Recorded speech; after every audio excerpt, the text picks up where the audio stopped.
पलायन महापाप है मेरे दोस्त। जीवन में जब भी बाधाएं आए तो पलायन मत करिए।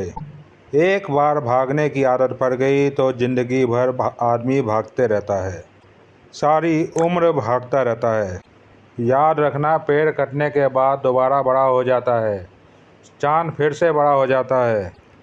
इस बदलती बिगड़ती दुनिया में कुछ भी स्टेबल नहीं है, चीज़ें बदलती ही रहती है। कोई भी चीज़ लंबे समय तक होती ही नहीं। अच्छे दिन भी लंबे समय तक नहीं रहते और ख़राब दिन भी लंबे समय तक नहीं रहते। याद रखना, कठिनाइयों से कभी घबराना नहीं। कठिनाइयाँ और बाधाएं सिर्फ कमज़ोर को कमज़ोर करने के लिए आती है। कठिनाइयाँ और बाधाएं सिर्फ कमज़ोर को कमज़ोर करने आती है और इन्हीं को दबा पाती है सारा जो पहले से कमज़ोर है। मज़ा तब आता है जब कठिनाइयाँ और बाधाएं आपसे टकराए। उनको मज़ा आए कि साला किसी मर्द से टकराए हो।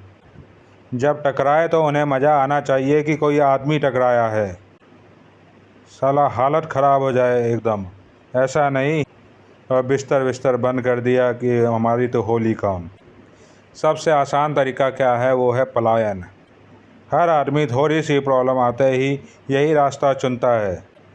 पलायन महापाप है। कोई भी धंधा कर लेना मगर पलायन मत करना।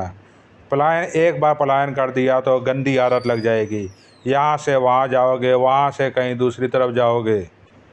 अरे चुनौतियों का सामना करना एक बार सीख गए ना, पलायन की नौबत कभी ज़िंदगी में नहीं आएगी। कठिनाइयाँ पलायन करेगी, प्रॉब्लम पलायन करेंगे, चुनौतियाँ पलायन करेगी और दूर से ही देख कर घबरा जाएगी कि कहीं चला जाना, इसके पास मत जाना, ये निपटा देगा। आपको क्या लगता है जो कामयाब हुए उनको चुनौतियाँ नहीं मिली होगी? हर आदमी भागना चाहता है।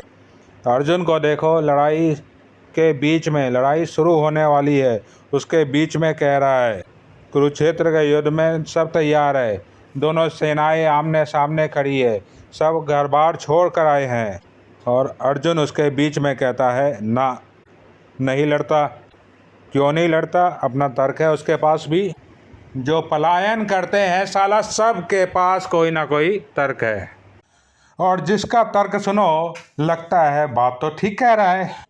अर्जुन भी बातें ठीक कह रहा है। अपनों को मारना पड़े ऐसा राज्य मिले तो क्या करना है? ऐसे राज्य का पलायन करना है, छोड़ दो, नहीं चाहिए ऐसा राजपाट। ऐसे में एक बढ़िया साथी का होना बहुत ज़रूरी है। कृष्ण के अलावा कोई और अर्जुन का साथी होता तो वो पलायन कर जाता। वो तर्क ही ऐसा दे रहा है।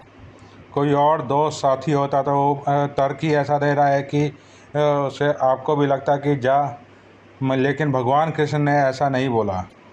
उन्होंने अर्जुन से ये बोला, ये कोई टाइम है ऐसे ये बात करने का? पहले क्यों नहीं सोचा बे? तेरी वजह से कितने लोग घर बार छोड़ के आए हैं।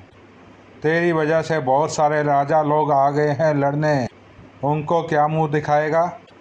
वो तो घर जाके बोल के आए हैं या तो मरेंगे या मारेंगे, धर्म युद्ध है, लड़ेंगे।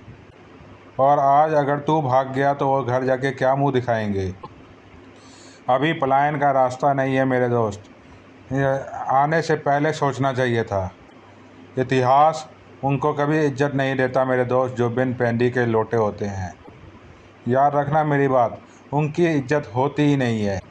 इज्जत उनकी होती है जो अंगद की तरह पैर गाड़ देते हैं।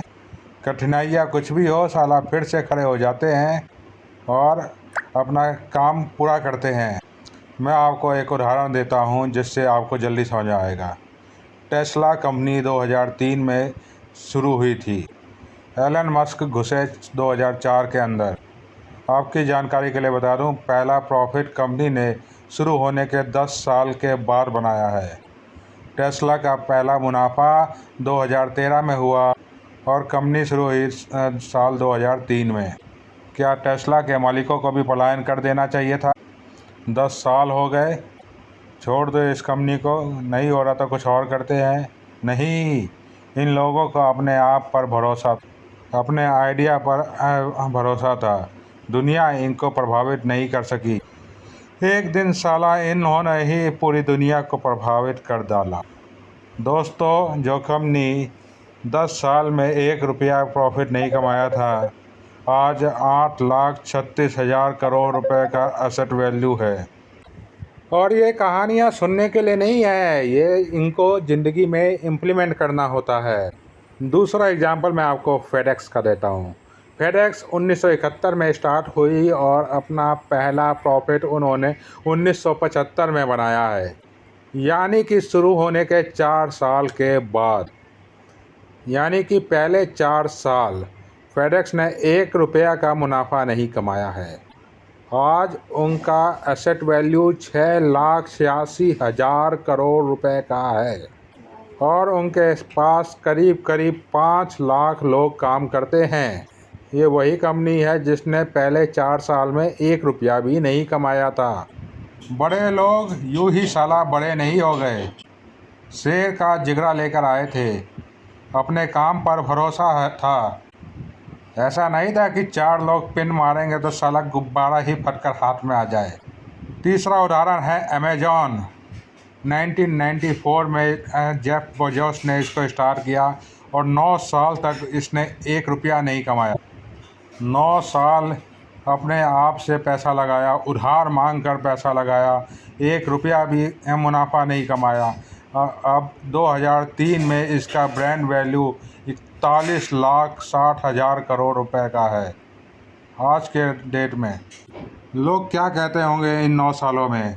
कोई जब की तारीफ भी नहीं करता होगा, सब उसको ब्लेम करते होंगे। और 9 सालों में ये पैसा लगाया जा रहा था।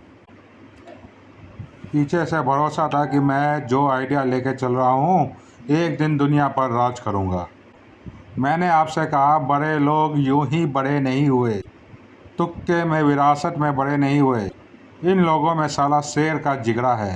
आज के दौर में 9 साल 9 दिन में फट के हाथ में आ जाती है। अगला उदाहरण है जियो का। 2007 में फाउंड हुई जियो। मुकेश अंबानी ने 2007 में जियो की स्थापना करी। 2007 से लेकर 2011 तक, 2018 तक सिर्फ बैकग्राउंड में काम होता रहा। ऑप्टिकल फाइबर बेचती रही। 1.5 लाख करोड़ रुपए का प्रोजेक्ट था। 1.25 लाख करोड़ बैंक से उठाए, 25,000 करोड़ रुपए पल्ले से लगाए। पहले 11 साल अंबानी साहब एक पैसा कमाए बिना 1.5 लाख करोड़ रुपए लगा गए। 2007 से लेकर 18 तक उस 11 साल के अंदर कुछ लोग उसको बोलते होंगे, इतना पैसा बैंक में रख, इतने का ब्याज पूरी ज़िंदगी आएगा। ऐसे गीता ज्ञानी लोग भी हो गए उनके आजू बाजू।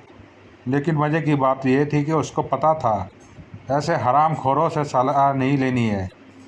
पहले 11 साल 1 रुपया नहीं कमाने वाला जियो आज 3 लाख करोड़ रुपए की ब्रांड वैल्यू पर है।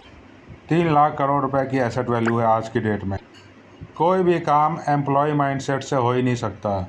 मैं किसी टीम का हिस्सा, वो जैसा बताएगा मैं कर लूँगा, ऊपर वाला बता देगा मैं कर लूँगा, नहीं बताएगा मैं नहीं करूँगा, ये काम होएगा ही नहीं।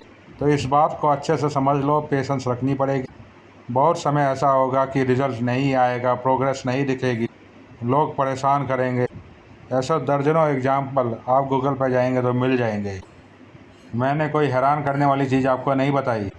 इनमें एक ही समानता है कि इनको इनके डिसीजन पर भरोसा था।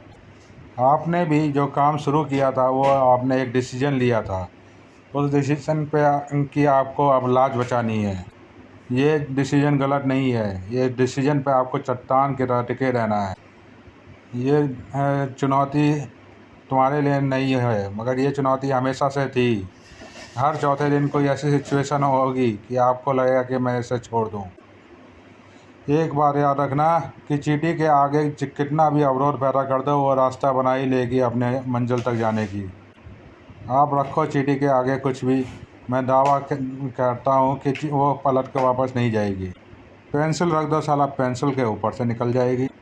हाथ रख दो, हाथ के साइड से निकल जाएगी। इतना छोटा सा जीव जब पलायन नहीं करता, तुम तो महाजीव हो मेरे दोस्त। तुम कैसे पलायन कर सकते हो? पलायन नहीं करना मेरे दोस्त, भागना नहीं है। वादा करो कि भागोगे नहीं। आप बोल दो, पलायन नहीं करेंगे चाहे कुछ हो जाए, कितनी आंधियाँ चलेगी, कितने तूफान उठे, दुनिया छोड़ दे साला, करेंगे यही काम और करेंगे आखिरी तक, डट के करेंगे।